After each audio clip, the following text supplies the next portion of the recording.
దివ్యాంగుల పెన్షన్ విషయంలో ప్రభుత్వం తీసుకుంటున్న నిర్ణయాన్ని దివ్యాంగ సంఘాలు ముక్త కంఠంతో ఖండిస్తున్నాయని, ఎటువంటి షరతులు తనిఖీలు లేకుండా పాత విధానంలోనే పింఛన్లు మంజూరు చేయాలని దివ్యాంగ సంఘాల ఐక్య కార్యాచరణ కమిటీ నాయకులు విజ్ఞప్తి చేశారు. ఈ మేరకు స్థానిక గోకవరం బస్టాండ్ వద్దనున్న రాజ్యాంగ నిర్మాత డాక్టర్ బిఆర్ అంబేద్కర్ విగ్రహానికి మంగళవారం పూలమాలలు వేసి నివాళులు అర్పించిన అనంతరం ర్యాలీ సబ్ కలెక్టరేట్కు చేరుకుని అక్కడ వినతి పత్రం సమర్పించారు. ఈ సందర్భంగా జేఏసీ చైర్మన్ యలమంచిలి సాయి కుమార్, రూరల్కు చెందిన జి విజయ్ మాట్లాడుతూ అధికారులు పరీక్షల పేరుతో తమను పదే పదే వేధింపులకు గురిచేస్తున్నారని, అస్తమాను సదరం సర్టిఫికెట్ కావాలంటే ఎలాగని ఆయన ఆవేదన వ్యక్తం చేశారు. ముఖ్యంగా దివ్యాంగులకు సమాన అవకాశాలు రావాలంటే పెన్షన్ ఏమాత్రం ప్రత్యామ్నాయం కాదని, చదువుకున్న దివ్యాంగులందరికీ కూడా కనీస వేతనం 18,000 ఇచ్చి అవుట్సోర్సింగ్ ఉద్యోగాలు కల్పించవలసిన బాధ్యత ప్రభుత్వంపై ఉందన్నారు.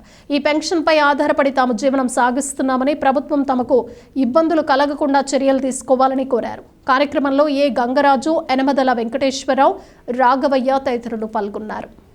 మాకు గత ప్రభుత్వం నుండి ఏ పెన్షన్లు వస్తున్నాయో అదే మాదిరిగా ఈ ప్రభుత్వంలో కూడా 85% ఉన్న వికలాంగులకు కూడా అదే మాదిరిగా ఏ పథకాలను అయితే అమలు చేశారో పింఛన్ విషయంలో అదే విధంగా ఈ పింఛన్ విషయాన్ని వికలాంగులకు సంబంధించిన ప్రతి ఒక్క పథకాన్ని అదే మాదిరిగా కొనసాగించాలని ప్రభుత్వాన్ని కోరుకుంటున్నాం. వికలాంగులు పెన్షన్ విషయంలో పలుమార్లు చదరం సర్టిఫికేట్లో 80% ఉన్న వాళ్ళకి అర్హులు అన్నారు, తర్వాత 83 అన్నారు, ఇప్పుడు 85 అన్నారు. ఇలా విభజించింది కాకుండా మళ్ళీ వికలాంగుల్ని వేరువేరుగా, అంటే అర్హత ఉన్న వాళ్ళకి ఇస్తాం, అర్హత లేని వాళ్ళకి ఇవ్వం, పర్సంటేజ్లు వేరువేరుగా చేస్తున్నారు. వికలాంగులందరికీ ఒకే విధంగా 80 అని 90 అవని ఏదైనా సరే వికలాంగులందరూ ఒకటే. వాళ్ళు ప్రవేశపెట్టిన ప్రతి పథకం వికలాంగులందరికీ సమానంగా అందాలనే ఉద్దేశంతోనే ఇక్కడ ఈ సభను ఏర్పాటు చేయడం అయినది. కొంతమందికి ఇంకా అందకపోయిన వాళ్ళకి అనమాట గవర్నమెంట్ హాస్పిటల్కి వెళ్ళి 95-85% ఉన్నవాళ్ళు పెట్టుకోవచ్చు అని కూడా చెప్పారు. అదేవిధంగా చాలామంది 2 సార్లు 3 సార్లు కూడా పెట్టుకోవడం జరిగింది అప్లికేషను. అక్కడ డాక్టర్లు కూడా వెరిఫికేషన్ చేయడం జరిగింది. కానీ ఆయన ఇప్పుడు మళ్ళీ 15,000 పింఛన్స్ అంటూ ఆపేశారు. మళ్ళీ ఇప్పుడు ఇంటింటికి వచ్చి వెరిఫికేషన్స్ అంటూ మళ్ళీ మొదలుపెట్టారు. వికలాంగులు ఎప్పుడు వికలాంగులే, కానీ మీకు తెలుసు దివ్యాంగులు మళ్ళీ మంచి వాళ్ళు అంటూ అయిపోరు.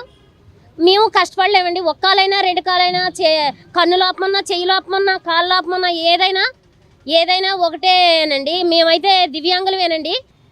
అస్సలు నడవలేమండి, ఒక కాలు కూడా మేము ముందుకు వేయలేమండి.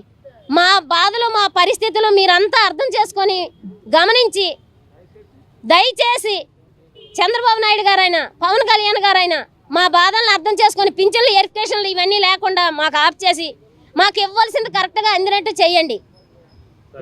చేయండి అంతే మేము కోరేది. మేము ప్రభుత్వానికి అయితే మేము విమర్శించట్లేదండి. నేను human right council for India district ప్రెసిడెంట్ని.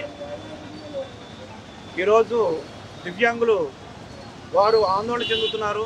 ప్రభుత్వం మరలా ఈ దివ్యాంగుల మీద రకరకాల పరీక్షలు పెట్టి మళ్ళీ వాళ్ళ కేవలం బెడ్కే పరిమితమైన వాళ్ళకి మాత్రమే పాత పెన్షన్ కొనసాగిస్తాము, బెడ్ మీద లేని వాళ్ళకి పెన్షన్ కొనసాగించలేము అన్నట్టుగా వార్తలు వస్తున్నాయి. వీరి యొక్క తల్లిదండ్రులు వీళ్ళందరికీ బరువు లేకుండా వీళ్ళు జీవనాన్ని కొనసాగిస్తున్నారు ఈ 15,000 రూపాయలు ఇవ్వబట్టి. అలాంటిది వీళ్ళకి తగ్గించేస్తాము, వీళ్ళకి లేదు కేవలం బెడ్ వర్క్ వరకే ఇస్తాము అంటే అది కరెక్ట్ కాదని